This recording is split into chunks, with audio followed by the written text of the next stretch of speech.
Nitwa Sifa, mfise imyaka 10 y'amavuko. Nkaba mfise abavyeyi babiri, data na mama, hamwe na musaza wanje umwe mutonyi wanje yitwa Jeune, nawe afise imyaka 6. Navutse neza nk'abandi bana, kuko navukiye mu muryango wifise. Ntaco twari tubuze, twari tubayeho neza cane. Ariko ibihe bitangura guhinduka, abavyeyi batangura kudahuza, kenshi bama bagwanye. Ariko baradutwaye kw'ishuri, turigana mu mashure y'intango twese na mutonyi wanje.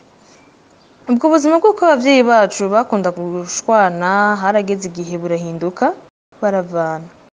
None uyu munsi ubuzima ndimwo ntibunyoroheye. Abavyeyi banje baratandukanye, bamaze gutandukana data yagiye ukwiwe na mama aje ukwiwe. Je na mutonyi wanje turabura uwutuba hafi aturere, kuko data yaciye agurisha aho twaba n'inzara yigurisha caragenda. Afin d'apprendre le Kirundi, le KINYARWANDA, le swahili, rends-toi sur notre plateforme Hodi-karibu.com. Imani ishobora vyose. Ibikomere vy'umutima wa Sifa.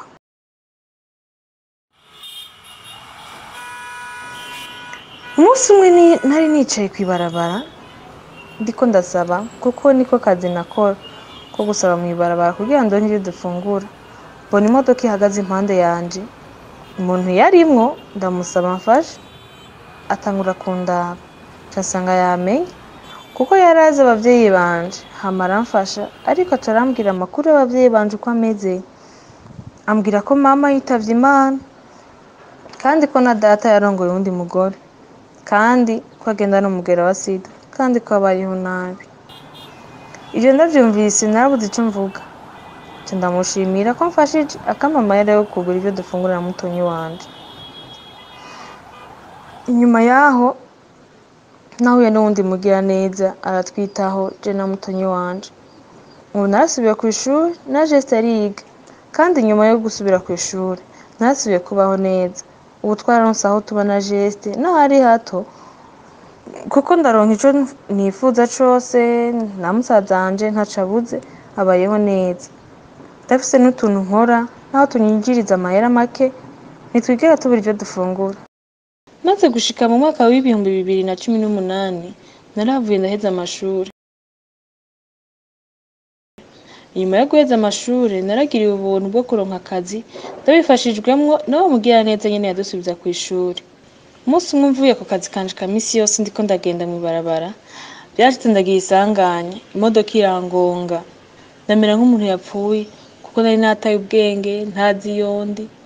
Ariko nikanguye nisanga ndi mu bitaro, nsanga naravunitse ukuguru n'ukuboko, nararize cane, ndababara cane. Sinari nzi iyo mutonyi wanje ari, ariko nakomeje kuvugwa neza. Abaganga nabo baragerageje kunyitaho, ariko umutima wanje ntiwigeze utekana, kubera naguma niyumvira ubuzima Jeune abayeho, nkiyumvira ingene nzosubira ku kazi mfise ubumuga bw'ukuguru n'ukuboko. Umunsi umwe rero haza umuntu kundaba mu bitaro kwa muganga aho nari ngwariye, asanga ndiko ndarira, arambaza, mugwayi witwa gute? Ndamwishura nitwa Sifa. Hama nanje ndamubaza, nawe witwa gute ko ntakumenye?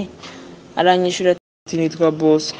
Ndamubaza, Bosco uje ngaho gukora iki ko ntakumenye? Aranyishura, nariko ndarengana ngendera abantu bagwaye mu bitaro, kenshi nico gikorwa canje nkora.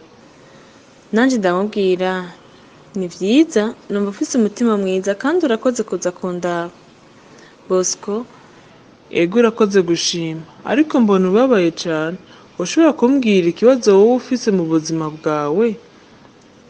Kuko nasanze uriko urarira kandi utamerewe neza. Mbwira ikindi kibazo ufise, ico nshobora kugufasha ndakigufasha.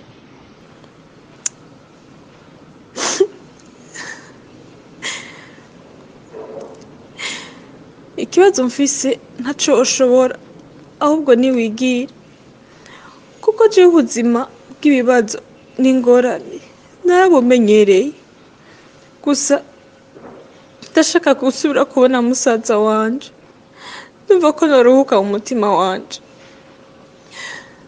Je nagize isanganya mvuye ku kazi, imodoka irangonga, nikanguye mbona ndi ngaha kwa muganga, rero baranamutonyi wanje yitwa Geste, ubu sinzi uko amerewe, kandi umuryango waradutaye tubana uko nyene turi babiri gusa.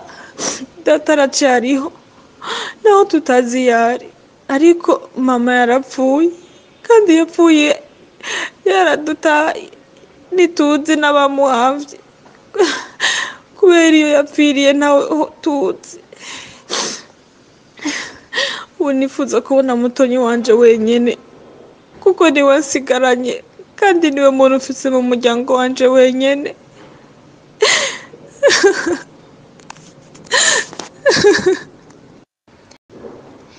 Inyuma y'ikiganiro nagiraniye na Bosco, naramugenekereje muhira kugira aje kurondera Geste. Nyuma yaho yaramunzaniye, haragera igihe ndakira ndava mu bitaro, ariko ntivyakunze ko nshobora kubandanya akazi nahora nkora. Ariko Bosco yakomeje kumba hafi muri vyose, mu bihe vyose narimwo. Mu mwaka w'ibihumbi 2019 niyo twaje dukora ubugeni jewe na Bosco. Ubu narasubiye kubona data, none mbayeho neza n'umuryango wanje ubayeho neza. Ubu rero tugeze muri Gitugutu, mu mwaka w'ibihumbi 2019. Mperuka kwibaruka, nibarutse abana babiri amahasa, nibarutse neza bitagoranye. Abana banje barakomeye, umugabo wanje arakomeye, na mutonyi wanje arakomeye, kandi arabandanya amashuri yiwe neza. Umugabo wanje yansabye ko twoja gutembera ruguru iwabo iyo avuka kugira abana babone sekuru na inakuru.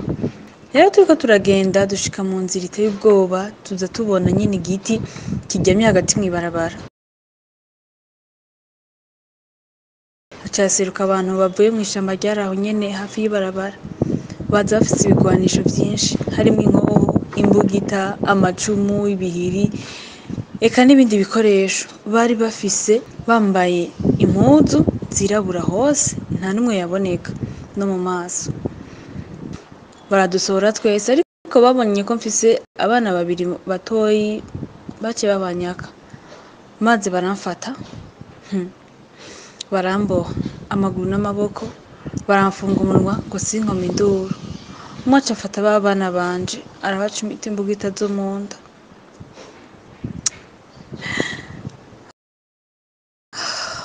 Abana banje barapfa, bapfa mbona atacu babahoye.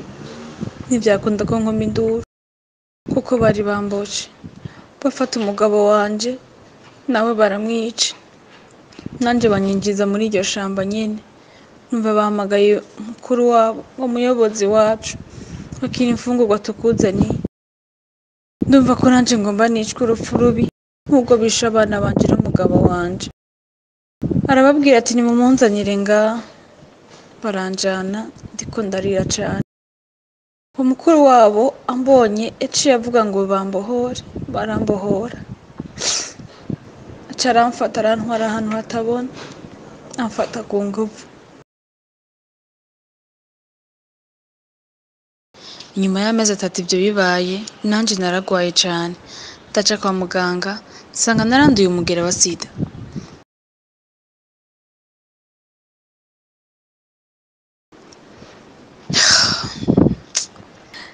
Ndabandanya ndivuza, gushika n'ubu ndabandanya mfata imiti yo gufufahaza.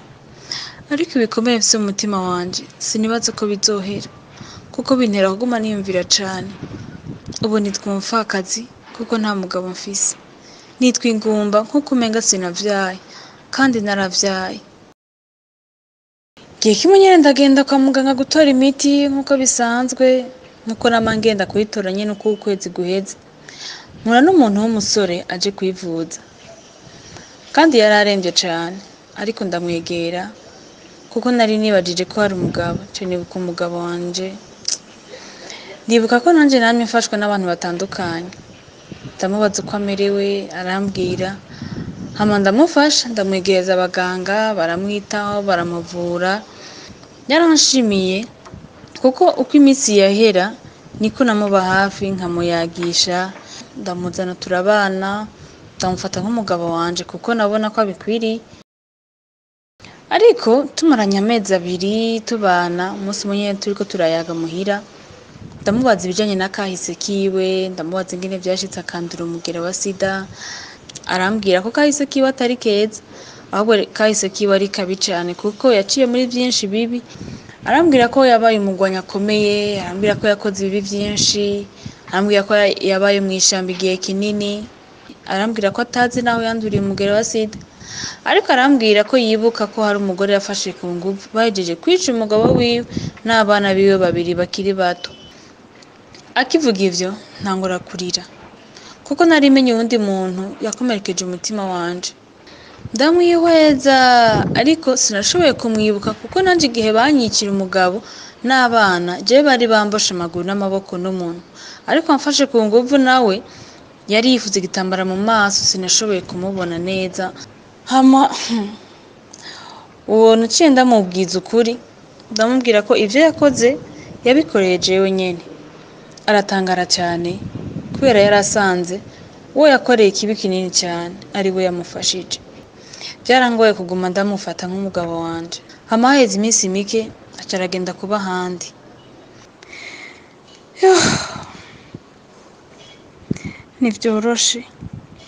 Ntivyoroshe na gato. Umunsi umwe mutonyi wanje arambona afise amafoto y'umugabo wanje n'abavyeyi banje hamwe n'amafoto y'abana banje. Abona ukuntu nicurikiriye ndiko ndarira mfise n'amafoto mu maboko, nawe bimutera agahinda atangura kurira, acaranya za foto zose ariruka. Ndamukurikiye nsanga yagiye kuziturira, kandi ambwira ko atifuza ko noguma nibuka ibya kahise. Nkaraba jewe kazoza kanje, ivyo nivyo bituma nguma mu vyiyumviro bidahera umwanya wose.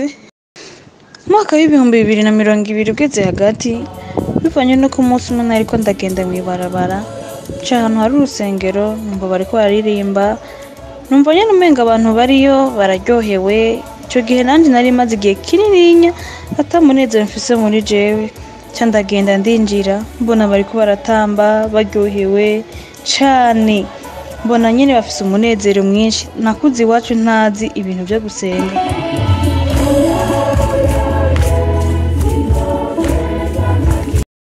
Kuva ico gihe ca ntangura kuza ndaja gusenga, ariko kubera ntari bwamenyere, kenshi yagize umwanya wo kuvuga ijambo ry'Imana naco ntangura gusinzira canke nkatangura kumva yuko merewe nabi canke nkaca nitahira, ariko buke buke nagiye ndamenyera gushika naho najeho ntangura kumenya gusenga. Uko nabandanije nkorera Imana niko nagiye ndabona ihinduka muri jewe, ntangura kunezerwa, umunezero uraza muri jewe, gushika naho ntangura kwibagira ubuzima bw'imibabaro nabayemo.